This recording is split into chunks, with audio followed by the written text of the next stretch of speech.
Welcome in to National City Roundtable, number 2, if we're keeping track. And I think, David Boyle, we should keep track. Bank President David Boyle is our co-host. Nice to see you, David. Paul, good to be here today. And nice to have some very special guests with us. From Wayne County, it's Robert Ficano. Glad to be here, Paul W. And Oakland County Executive Brooks Patterson. Hello, Paul.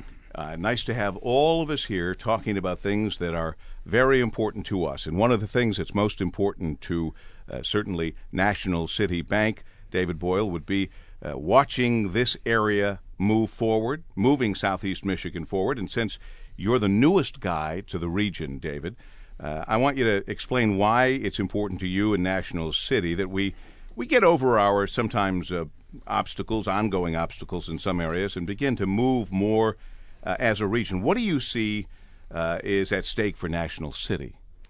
Well, Paul, Michigan is National City's second or third largest state market, and it's very important to us that we're successful here. And in order for us to be successful, we need growth, and we need the markets to be growing. We can, banks will typically trade customers or take each other's customers from time to time, but if the market isn't growing, it's very difficult for National City to grow. And I'm tasked with that in my company, and we have to find a way to get the region to start growing. National City has a lot of investment here. We've got a lot of capital tied up in Michigan, and particularly Southeast Michigan. Roughly half of our branches in the state of Michigan are here in Southeast Michigan. And so growth is very important, and we need to figure out a way to help stimulate that. That's why we're here today. Sure, and that's why we continue to be here, and we're glad that you folks have tuned in at WJR.com and look for new National City Roundtable sessions on a regular basis. But as David Boyle put it, we're looking for growth. And Brooks, as you and I have talked before, maybe up at Mackinac the first time, but one man's urban sprawl is another man's growth. And it depends on where you are. And we do use the words region and for that matter, leadership in the same sentences. But what do you think that really means, Brooks? Well, I think that's one thing that Bob Ficano to my left here and I really sincerely agree on is the fact that he's looking for and I'm looking for economic development opportunities. We've both been to China. We've both been other places around the world. And the evidence of the success of that kind of effort to recruit economic development, both locally, and we try to grow it in the county, and as Bob is trying to do out the Metropolitan Airport with his Aerotropolis program. We also have 700 foreign-owned companies in Oakland County from 34 nations. And one of them, Tata, I've heard you mention Tata on your show in the morning, one of the largest conglomerate in the country of India. Well, if you look around, they own Incat in Novi. It started with 30 people about 6 years ago. Now they have 300. That's the kind of growth I think we can work together, all three of us here, to ensure that Dave's bank has potential customers. And I actually, Bob and I work very well together when it comes to economic development opportunities. Yeah, and your thoughts on that, Robert? Well, Brooks is exactly right. What we can't do, Paul W., is make the same mistake we did with when you look at Toyota in Japan. When they first initially were looking at coming over into this country, let's face it, they're probably sort of shunned, and we said, oh, in Michigan, do we, are we really going to welcome them and things like that? Well, we look around today, and here you got them with, 9 plants. None of them are in the state of Michigan, and I call it a chain migration. The reason why, for example, you have like a little Italy in New York or Hamtramck here in Wayne County, is that when the first wave of immigrants come over, they cluster in a certain location. And corporations have the same mindset.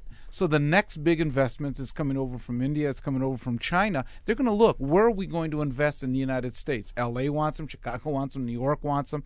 So what we have to do is change our paradigm and say, we are going to welcome you here. We're going to knock down as many barriers as possible, because if the first companies that plant their flag down, like Brooks just said, after that, other corporations will follow them from that same region, and then they'll start to grow as well. So we have to make sure that we have that contact, especially with foreign investment. Following up on what Bob said, that's one reason why in last year, in February, when I gave my State of the County, so that'd be February of 7, I challenged the educational community in Oakland County to start teaching Mandarin. in all of our schools. And we now have Mandarin being taught in 20 of our 28 districts. The actual language immersion, plus we have history and culture taught in all the school districts, and it's already paying dividends. We're getting delegations from China coming over because they see the welcome mat rolled out, that we're trying to learn their language, their culture, and as a simple fact, more English is spoken in China today than is spoken in America. They're learning our customs, they're learning our language, and if we're going to be competitive, we have to learn theirs. You know, something that Bob just said struck me, and I may be way off track, but I'm trying to think. We need the city to do well, and we believe that if the city does well, everyone will do better. Although obviously Oakland County's done very well with whatever the city's been doing, and Wayne County itself has done well. And you're looking at growth out at the airport, which doesn't necessarily tie the city in as directly. But when I moved to Philadelphia from New York City, born and raised in Monroe.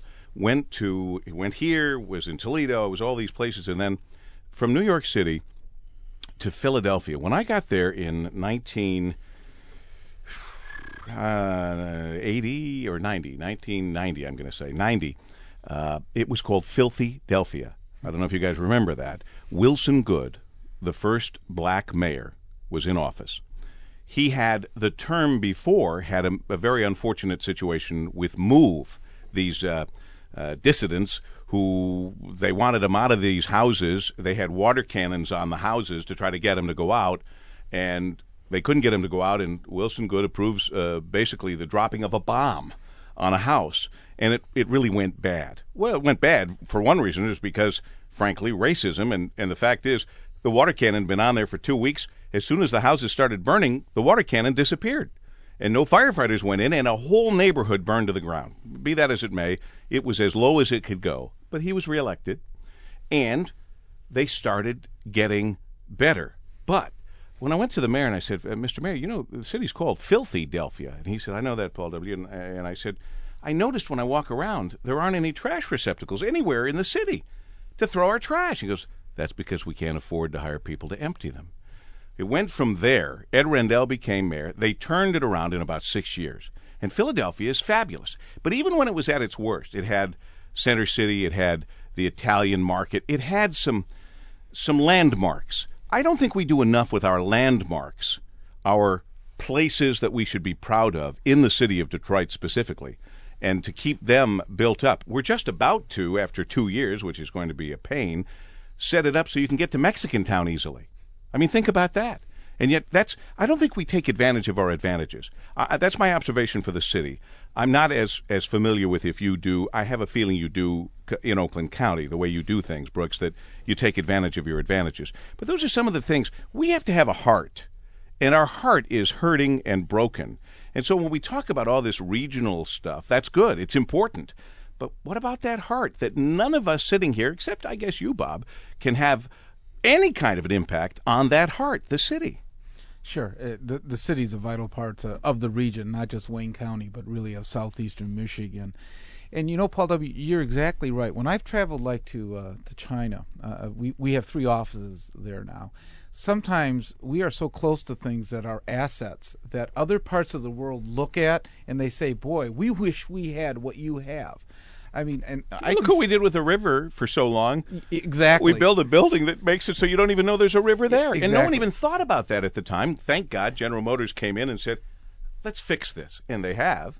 You're exactly right. I mean, look at Chicago, what they did with their river. And finally, as you said, with the Conservancy and everything, they started to move along. They started to get more of an exposure for the river and utilizing it and things like that. But when I go to China and they talk to me about one great, like university that they have in Beijing and they brag about it, and you come into this area and you look at the education system that we have within such a small radius. By that, I mean, it could go as far as East Lansing. You got University of Michigan, Michigan State, Wayne State, and plus you got great supporting like Oakland University. Okay. We are definitely bringing that in. But I mean, we have all these, like this great university system.